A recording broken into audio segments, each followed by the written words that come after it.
is your brother ستا ورور څوک دی whom did you meet تا له چا سره ولیدل who did you meet تا له چا سره ولیدل whose book is this دا د چا کتاب دی what is your name ستا نوم څه دی سلامونه دوستانو زموږ د نن درس دی Interrogative Pronouns سوالیه ضمیرونه نن دوستانو بیا زموږ د نن درس دی د ضمیر په ډولو کې هغه له موږ سره د Interrogative Pronouns سوالیه ضمیرونه دا سوالیه ضمیرونه څه شی دي د دې تعریف دی اسانه یو کوچنی مثال یعنی تعریف د دې دی used to ask questions د پوښتنو لپاره کاریږي used to ask questions د پوښتنو لپاره کاریږي د دې هغه اسانه تعریف دا دی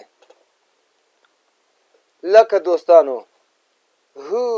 یعنی څوک who is at the door څوک په دروازه کې دی دلته دوستانو د who کلمه له موږ سره interrogative pronoun دی whom دا هم له موږ سره interrogative pronoun دی whom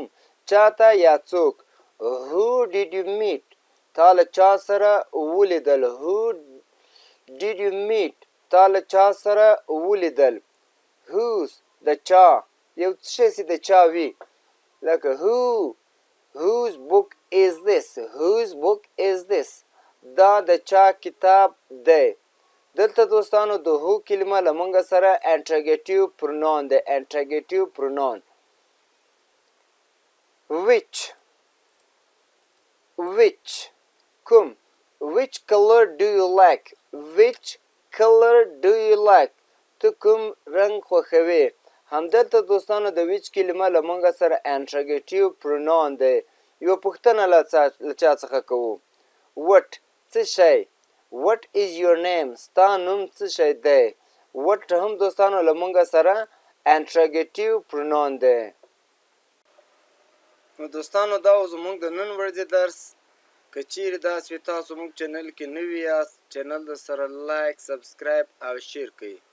هغه هم د دې لپاره چې زموږ هره نوې ویډیو تر تاسو تر هر چا د مخه ځان در ورسوي